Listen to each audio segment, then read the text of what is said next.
a brief run into Dollar General, and we know it's October. Because all over the front aisles, we've got smiles full of fangs and door hangs made of spider webs. And just one aisle over is enough candy to rot your teeth for months, or at least keep you up all night.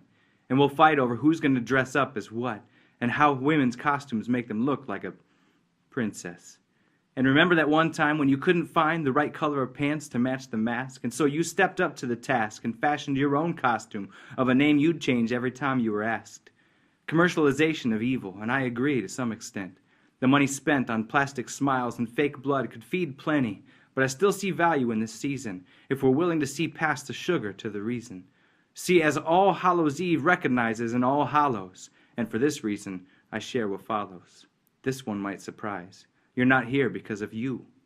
For years, many have shifted and steered the wheels and sails of your life and brought you to where you are, like assembly lines to a car, and now all parts assembled, you begin to resemble the makers who poured their lives out for yours. An amazing force, the history of choices on top of choices, the echoing chorus of voices who sang lines that someday you could live.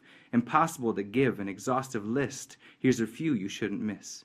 I see Noah being willing to do what's never been done.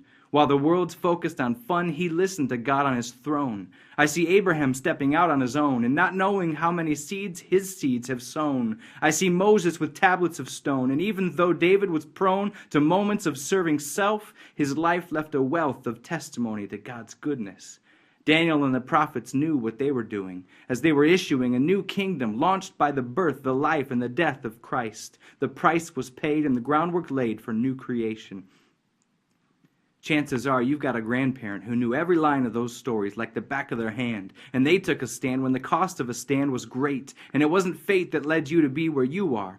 Why you've come this far on the backs of sacrifice and pain, or redemption from shame, or maybe even taking on a new name, because following God is not about fame. It's not about mansions and crowns. It's about turning the ways of this world upside down, so that hate becomes love, and down here comes from up above, that the broken could be healed, and Christ be revealed, that grace could be given, and the dying could start living, so that hopeless could be hope-filled, and filled to overflowing simply by knowing the good news, so that old becomes new, and so that includes you.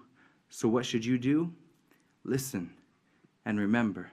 Remember things like character and pride, like looking past the outside and living a life that's true with a capital T, hard work that's worth more than a paycheck, but having respect for what you've done, about more than having fun at the expense of others, but actually loving our sisters and brothers. You're a product of the life of Christ, and your story was bought with a price, not so that you would be owned, but so that you would be free completely.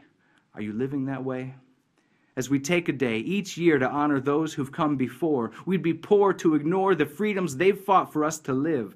The same freedoms we're able to give to those who are following, allowing their lives not to be chained down by sin, but helping them to begin on the most firm foundation they could ever know, the love of God and new life that helps them grow, and know that someday as we're living this love that transforms the world, someday our boys and girls just might begin to paint the picture of their remembering and include us along the saints.